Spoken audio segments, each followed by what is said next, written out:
And Rev will be playing Dos Pueblos in the semifinals. Kaiser in Division 4 defeated Santa Fe 3-2. And St. Bonaventure got past San Gorgonio 3-1 in Division 4. And then, of course, we have Division 5. Tahquitz defeated Monrovia, and Isaiah Ramos went the distance and struck out 10. So you might want to look out for that one, Branden. Oh, yeah. He's a guy who can probably throw a few. And then you also got Citrus Hill, who is, I think they're making their deepest run into the playoffs. Yes, it is. In the school's history, 9-7 over Village Christian in Division 5.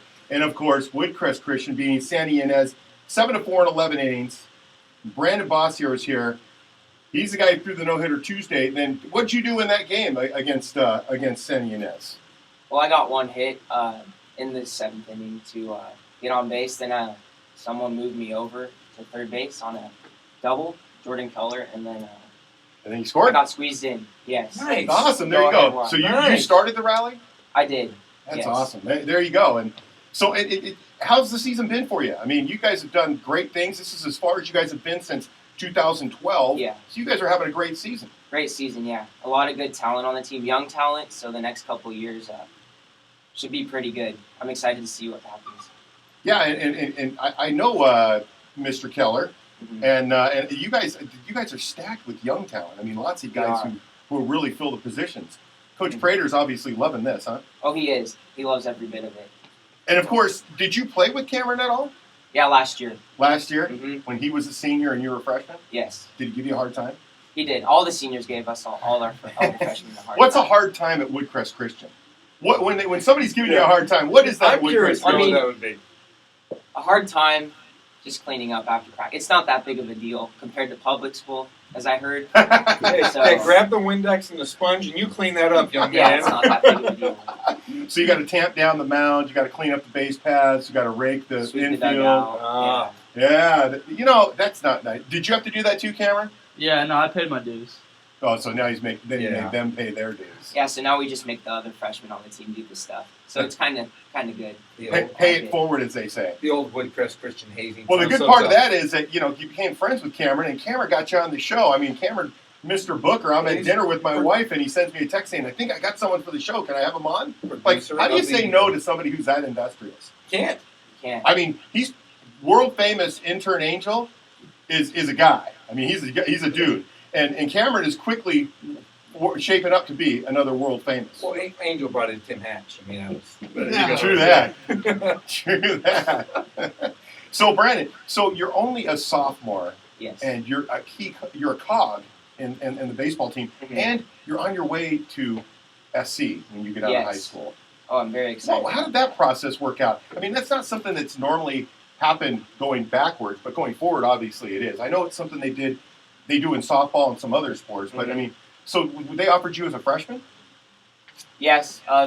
This past summer, I was playing with my summer team, summer ball, and my coach has really good contacts. He knows everyone. So they came out to a couple of our games and they started talking to me, had me out for a visit, and I love the school. It's very beautiful and stuff. And the academics are obviously a key factor in me going there, and good baseball program too. You think? Mm-hmm. Yeah, it's okay. I'm a UCLA guy, but I'll give credit to Angel's program. 12 national titles, man. I can't get by. I can't get by on that. But but you're obviously a very good student. Yes, pretty good. I try. Dad? I try. Yeah, well, we'll see what happens. Now, I had a question for you. This is Jeff Norm. What makes Woodcrest Christian so special in Riverside? I mean, you guys are winning in almost everything. I would like to know the secret of your guys' success. Is it the school itself, the athletic director, the coaching? What is it that makes Woodcrest Christian such a special school here in Riverside? Well, the academics are a big thing. It's a very tough school. Really prepares you for college. And then the coaches.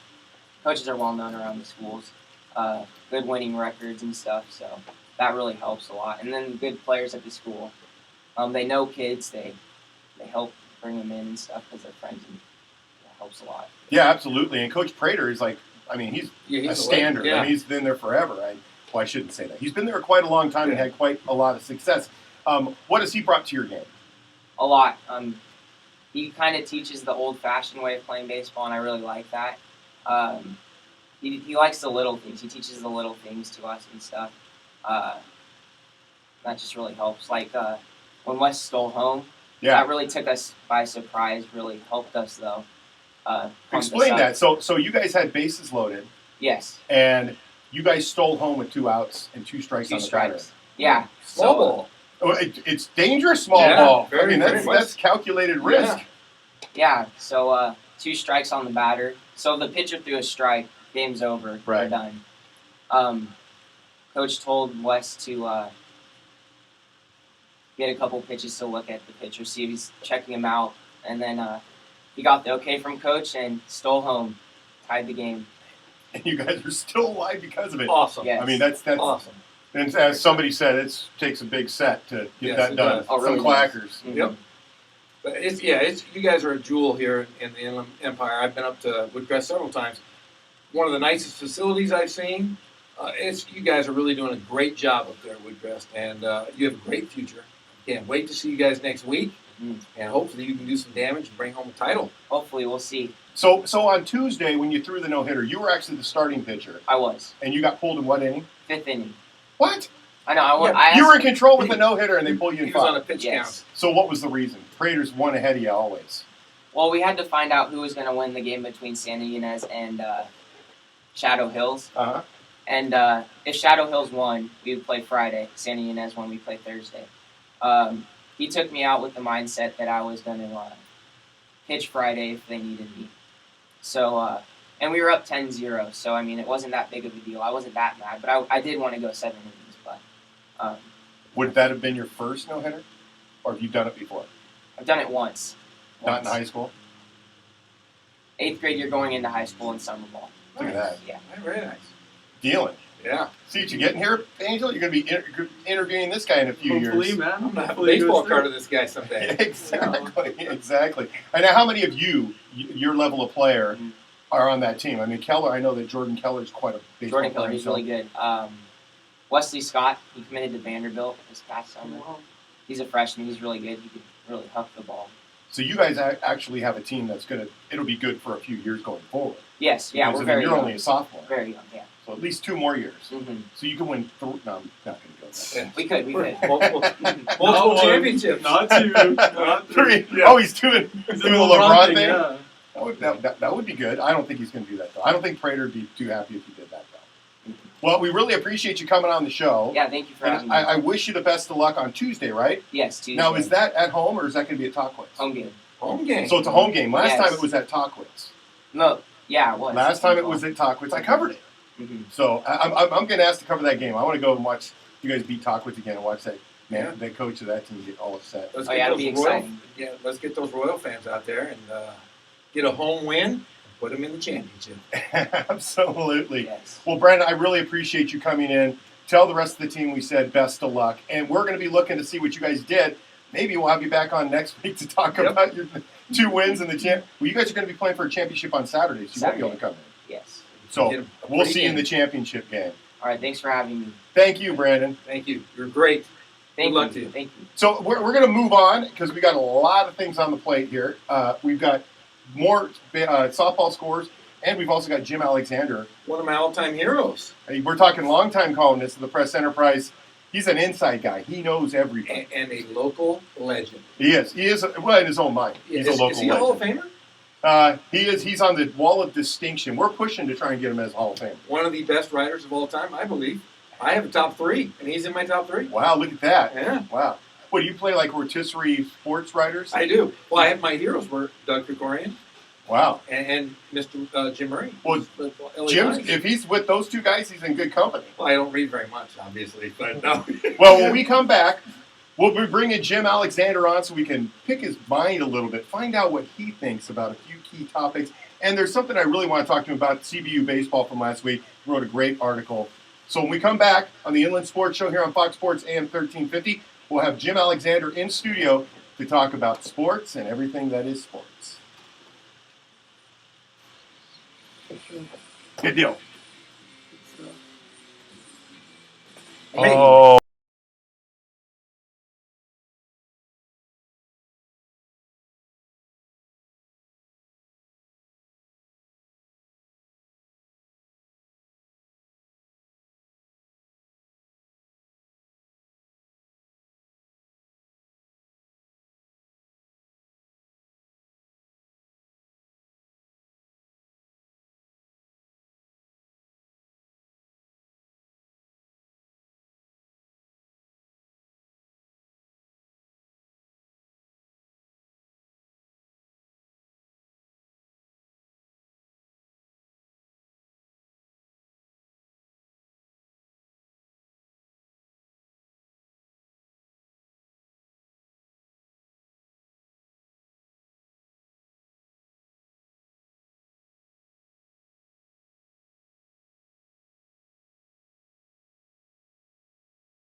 Thank you. I went to DW North.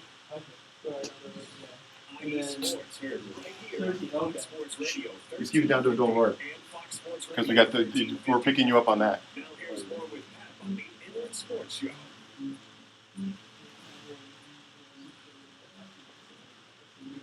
And we're back. David Zink here on the Inland Sports Show with Jeff Gorham and special guest Jim Alexander. Kind of having a wilderness day because Pep is in the wilderness and we're kind of lost in the wilderness, trying to get our stuff together and keep the Inland Sports Show going for another week. Going on smooth. I feel like I'm pedaling a bike backwards. That's okay. Well, welcome to everyone's world. We're just living in Pep's world, and apparently Pep is chasing elk. Exactly. Oh, he needs some time off. But David Zink here on the Inland Sports Show and Fox Sports AM 1350. I forgot to talk about our advertisers in the last segment, so I got to come back. And you know what I'm going to talk about first: Adrenaline Athletic Training. Leonard Russell. You got to get yours from there, don't you think? Yes, I definitely need some athletic training. You got to check out their Baseball Academy High School summer program that they've got with. You got practices, games, and showcases are all included. And Garrett Trevino, the baseball coach at Adrenaline, wants you to call him. So give him a call at 951-343-4344 if you're interested. Again, that's 951-343-4344. Garrett Trevino is the contact. And then there's Spoil Quick Quality Oil Change in Riverside. Bill Navigado, good friend. I get my oil Long-time change good friend. once a week just to see Bill Navigado. Oh, you liar. Well, Bill's been around the block changing oil for quite a few years. Forever. And now with Spoiled up on Alessandro, it's a great place to go. My daughters aren't afraid to go there. It's like usually when you go to an automotive place, you feel intimidated, but Spoiled doesn't do that, man. A really comfortable waiting room. Smells They hand good. flowers. You get a mint. I mean, what's going on? It's like being at a 5-star hotel. Well, 4-star maybe. 4. No, I'm just kidding. Maybe 5. But Spoil Quick Quality Oil Change in Riverside. Go check them out. Talk to Bill. Tell him that Inland Sports Show told you to get out there. Get your oil change. Treat your car right. Really? And what about if you want to buy a mansion up in Lake Arrowhead? Don't we go to Remax? Oh, look at this. That was a hard transition. There he goes. Or a shanty. And our final sponsor, Remax Advantage in Redlands and Lake Arrowhead. Remax, they're a real estate broker. They offer full services in real estate along with escrow and loans. So if you want to buy a house, you want to pay for it, Remax. All those guys. Remax in Redlands and Lake Arrowhead. That's right. Okay, now that I'm done being a shill. No, it's not true. Now that I'm done with the commercials, let's get on with To the real meat of the This is show. the meat potatoes. I mean, we're talking, I've seen Jim eat, and it's meat and potatoes. No, I'm just kidding, Jim. Jim Alexander, I have to hear it. Okay, this is the only time I'm going to be really nice to Jim, because usually I give him a hard time. You can ask him; he'll actually tell you, back me up on this one. I don't know if I'm. But ready Jim for this. Alexander is a guy that I've known since I was in my late teens, early 20s, and he's always been that same guy. He's always the guy I wanted to be. Really, honestly, he's had named the beat. Jim has covered it. He's covered the Lakers in championship seasons. He's covered the Dodgers. Almost in championship season. Did you get a championship season with them in '88? Yes, I did. Well, there you go. He's covered the Dodgers in championship seasons. I mean, you go on down to every beat. In our sports department, usually if you want to cover something or check something out or write about somebody, you have to run it by Jim because he might have already done it or he's on to doing it. So, I mean, a legend if you ask me. And I really appreciate you coming on the show because it's really great to pick the mind of a guy who loves sports more than I do. Despite the fact he's a Kings fan, he's really knowledgeable about all sports. He is. He writes about, like I said, writes about everything. He does. I know that. No, that he's got. You know what? Everybody has an Achilles heel, and I'm going to ask Jim one question. Jim, what is your Achilles heel? No comment. I I don't want you to know because then you're going to be picking at Jim, I already know. It's motorsports. He's gonna- It's his Achilles heel. He's going to write about motorsports If you want to see him run away from sports coverage quicker than than Michael Norman ran away from the pack last night. Let me tell this story. I mean, we're doing a video for the Press Enterprise a few years ago, and he asked me a question about some sort of insanely technical thing to do with NASCAR. And I don't do technical. I don't do under the hood. I like writing about people. I don't know any of that stuff. So whether a car's tight or loose or how many tires they use and all that. That's not my wheelhouse. And he So got I angry. just stopped the video. I said, I'm not answering that. And- I don't know what I'm talking. What was the question? I have no idea. Well, I let have me just no say idea. this: if you want to get Jim cranky, tell him he's got to cover motorsports. He does it once. He does it once a year in NASCAR. He'll come out one day and write one column. Usually, it's not about motorsports. I do come It's- out 2 or 3 days. You're Jim. overstating things a little bit. Jim. Yeah, you know. Okay, You I'm not going know. to argue with you. I can't argue with you. It's like That's arguing right. with your dad. That's right. Can't worry. It won't That's work. right. Get off my lawn. Get off my lawn, young fella. You were waiting for that. Yeah, GOML. Get off my lawn. No, but Jim. But despite that, Jim is like fantastic at capturing any event, any game, and he's great at not only game coverage but also talking about the players that are. And a really prime example was the CBU game just this last week. You went and covered that game, and a craziness broke out, I would say, a little bit. I mean, it kind of late. Things got a little bit nutty. A grand slam gives Cal Poly Pomona the lead, and Jim gets a great story. I was riveted when I read the story. It was so great about a kid from Chaparral who basically shut down the program. Talk about that. I mean, it's really amazing, the story. How do you get to those stories? And I mean, because I can't get to all those stories. I don't know how I get it. Well, that one, I mean, that might as well have been served up on a room service tray. I was feeling like I should have paid a gratuity for it. I mean, sometimes you got to work for it. Sometimes you have to wait and see what happens, and you're hoping an angle presents itself. Mhm. And in that case, boom. I mean, it's right there. The kid leaves a slider up, and Jacob Bernardi hits her over the left field fence, and all of a sudden you have an instant hero. And all of a sudden you have a Cal Poly Pomona kid who's from the area knocking down a Yeah. program. He was the Lancer killer that Yep. day. It sure Yeah. was. Yeah, and he didn't have a whole lot to say. I mean, he wasn't beating his chest or anything. He was modest as most college athletes are, but he said some good stuff, and the coaches both said some good stuff. And that was kind of an interesting afternoon as well, because Randy Betton of Cal Poly Pomona and Gary Adcock of Cal Baptist are good friends. I mean, Both they Dennis Rogers, assistant both coaches. Dennis Rogers proteges, and they've known each other for a long time. And I can't remember which one of them said it. I think it might have been Gary that said it. I asked him, "Do you guys kind of put it on hold during the tournament?" He says, "No, I mean, I see him scouting, and we're sitting there talking and just shooting the breeze. They're not talking about who they're going to Yeah. pitch." Did I tell you about this one guy I'm But I recruiting? mean, they don't put the friendship on hold, which I thought was kind of refreshing. Yeah, it is, and but I got to give credit where credit's due. I mean, you still chase those stories, and you find that a lot of times I would get bogged down in just trying to tell how crazy the situation was, because we're talking about a kid who hits a walk-off, a couple more innings, and they end up getting beat, and you think CBU is going to be going all the way to a bigger tournament, leaving that tournament going on, and they get killed by Pomona, and it's a local kid who does it. I find that you get that more often than not. There are many stories that you do that I go, man, I wish I would have had that story or thought of it. I want to say something real quick here. This is Jeff Gorm. You seem to connect the dots with all of your stories, and it's always nice to read. When I was reading last week, you were writing something about young Macy, Kyle Macy, coaching tennis, and it went from one dot to the next, where his sister was coaching at King, and it's nice to know that you've been around for so long that you can get these little quips and connect the dots to every story you write.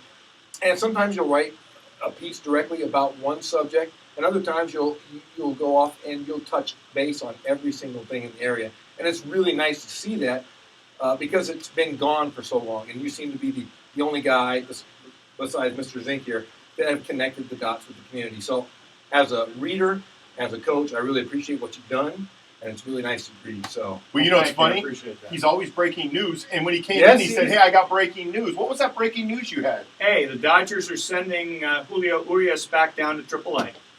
And you heard On it here Twitter. first. that's broke it here on. The Inland Sports Show, Fox Sports AM 1350.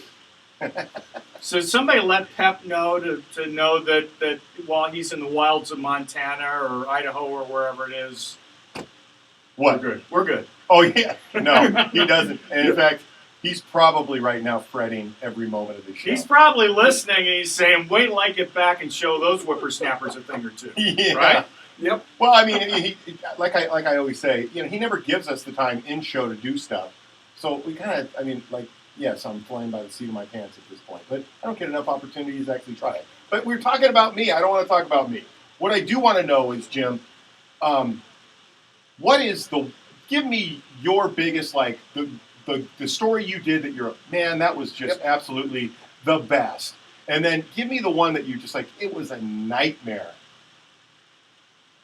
And it's hard because I write so many. I don't mean to brag, but I do write. You write all the time. I write like 4 times a week, and I would have to sit down and think and go over them to really find one that I thought, yeah, I really nailed it. Okay, But there's a lot of them that I read or that I write, and I think afterwards, I could have done a lot better. And then I read it the next morning. Well, it wasn't so bad, and it was all right. And then the more time goes by, hey, that was pretty good. So maybe it just needs time to breathe. But you've covered the great beats. Give me your best Dodger story. Just quick, funny story from your time covering the Dodgers. And you covered the Dodgers from 79 through 89.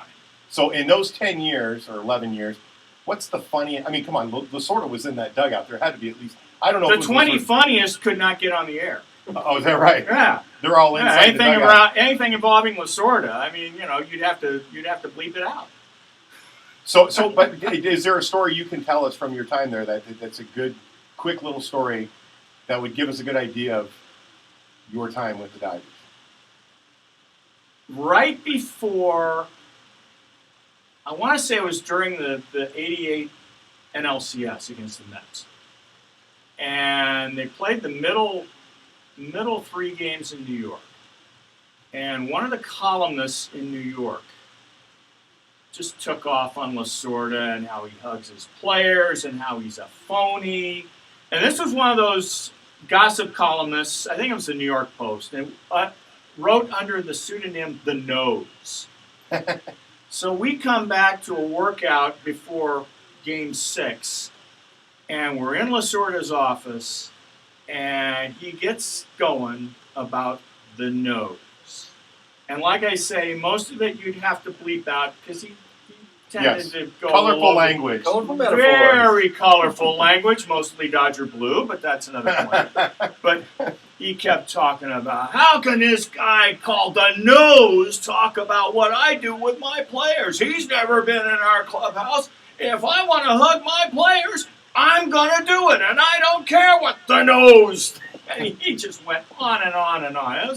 It kind of captured the idea of life with Tommy over 6 months of a baseball season. And everybody has this image of Tommy as baseball's ambassador and all that.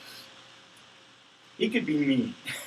And he could be a real pain. In fact, a couple of years ago when the Dodgers played an exhibition at Rancho Cucamonga.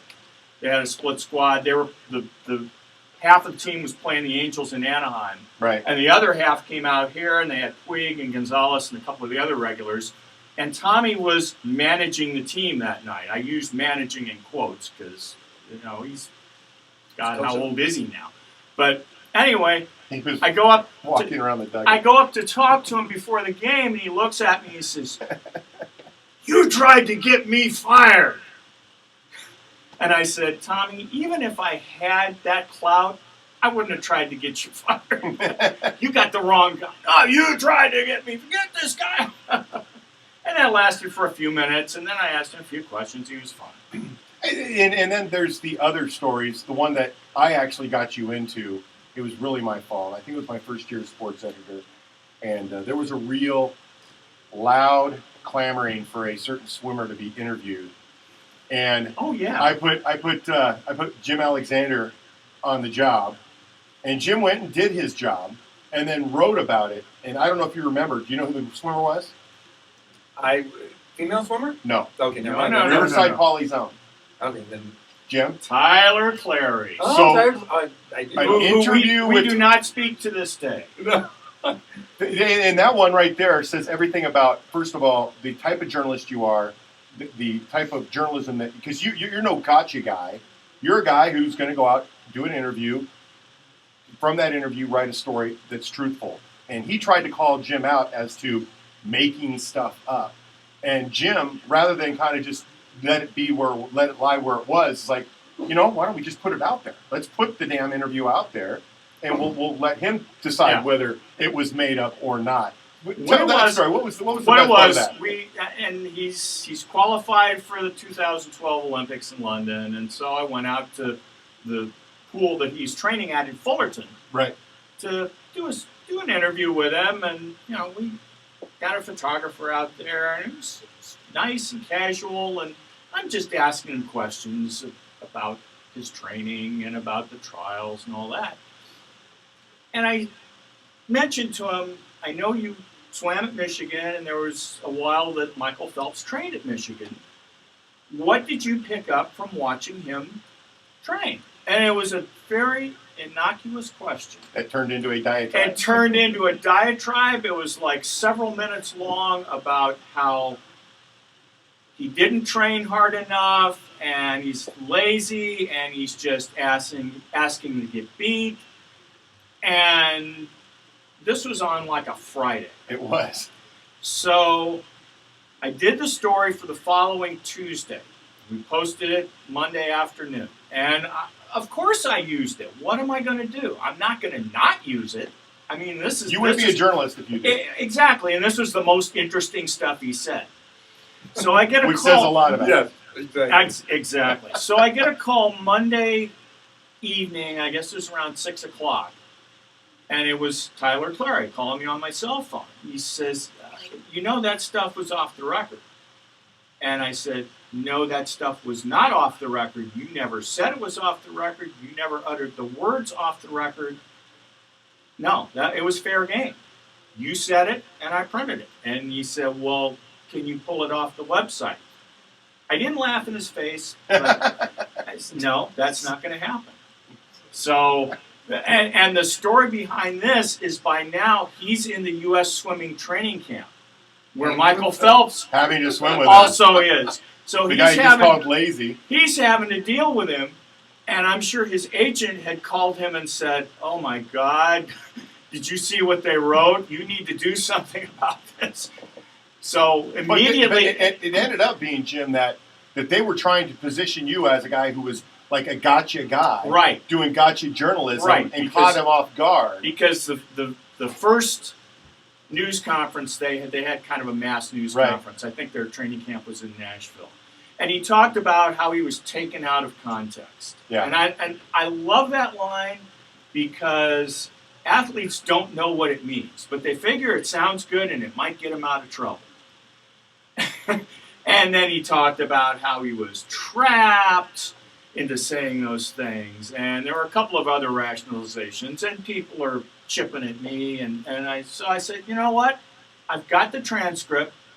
Let's post it in its entirety so people will know exactly what question was asked, how it was answered, and you know who actually did what in this situation. And in the end of it, it was a thank you very much, because the traffic on our website went through the roof because people wanted to see this whole thing. It became a national thing. And something that Jim wrote that he thought was not going to go any farther than what he wrote turned into this crazy story that had a life of its own. And I was getting a lot of calls from Baltimore, Yeah. from Michael Phelps' hometown, from their radio stations, and from somebody at the Baltimore Sun to get clarification and amplification on this story. And I think you handled it completely right. And- You did the right thing journalistically, and then you didn't back down from a guy who's trying to badger you to stop. And the crazy thing about that is this past fall, Michael Phelps did a first-person, I believe it was a first-person piece with Sports Illustrated, Yeah, in which he admitted all that stuff. And he talked about how he you know, didn't really have he'd the had, yeah, he'd commitment. had a little problems with alcohol, and he was not the Right. he was not the most dedicated swimmer when it came to training. Basically, acknowledging that all the stuff Clary said at the time was true. So I wrote something else that said, he may not like it. He may not talk to me. I may not talk to him because I'm still mad about the fact that he tried to weasel out of it. But he was right. And Michael Phelps admitted it. And it was probably one of my favorite moments as sports editor. Because at first I thought we were in all kinds of trouble. And believe me, there was like talking, oh gosh, I don't know what's going to, But eventually the truth came out. And what the truth came out was that our editor backed us and said, no, just make sure that they know what the whole story is and then leave it at that. I'm just picturing, listening to you guys talk, is Phelps and Cleary fighting on the pool deck. But really, how tough could swimmers be unless they're in the water? Just two guys slapping each other around. With Speedos on. Yeah, with Speedos on. Yeah. I had said that, if you're going to be a villain, if you're going to have people ripping you because you ripped Michael Phelps, then you need to go all out. And I thought Clary should have gone onto the pool deck in London wearing a black hoodie and just playing the heel for all it's worth. It would have been great. It would have been great. And he would have got more ads, more than the milk ads that he gets now. Yeah. It would have been like WWE in the pool. Exactly. That's the idea. So, and that just, I think that pretty much summarizes Jim's career. No, I'm kidding. Heel? No, yeah, possibly. I don't know. I'd have to work on it, but I probably could. If you'd like us to make a poll and see if people think you're a heel, I think I know. But the best thing, let me just say this: that the one thing I can say about Jim is that he's constantly. We're almost out. He's constantly adapting to journalism, and he's like one of the best in social media now, and all those kinds of things. Well, what I got to tell you, Jim, is it seemed like we were going to have more time, but we didn't have as much time as I thought. It was only. However that works out, I do so much appreciate you coming in and talking with us, breaking the news for us, and all that kind of stuff. I really do, because I really look up to you as a journalist and as somewhat in a professional sense like a big brother, because a lot of times I'll bounce things off the Jim. Cranky big brother. Yes, very cranky big brother. And don't catch him just before lunch. Speaking of, yeah. See? And that's what's going on. Well, thank you again for coming in, Jim, and talking with us about what you've done in journalism for all these years. Again, a Cal State Fullerton grad, Notre Dame high school grad. So you know. There's the link right there. The link with zinc. That's Notre right. Dame High School. We never crossed paths at Notre Dame. Yeah, I'm a little older than he is. Well, it's time to end the show. No. Pep is not here. No. Depressing. Yes, the Inland Sports Show here on Fox Sports AM 1350. We had a pretty busy show. Thank you, Cameron, for bringing on your friend, Branden Bossiere, great young baseball player. Thank you, Angel, for coming in and saying hi, because you know what? When you become a big boy and go to USC, why do you come to Riverside? In a small Obviously, he's checking out his mom and dad, saying hi, Mom and Dad, and he thought, I should probably run by and say hi to Pep and Dave. He does have some guns, though. That small, wear that small He's shirt rocking. around. Look at that. It's medium. When you go to SC, he's going wear your medium with the medium shirt. Good for him. Good for him. He's got a girlfriend now, looks like, maybe. And Mason, good to see you. But David Zink in here for Pep Fernandez, who hopefully you guys probably hope will be on next week in the Inland Sports Show. But I don't think he will. He's going to be gone again. But next week we have a huge surprise. A big guest. We almost have pulled it off. But I do have to leave because it's 55 after the hour, and Greg is going nuts. Regulator's going crazy. So Greg has a thank great you for haircut listening. this week. We will talk to you again next time here on the Inland Sports Show on Fox Sports AM 1350. I got lost, dude. I got lost in that interview. Oh, you were good. No, we went way over.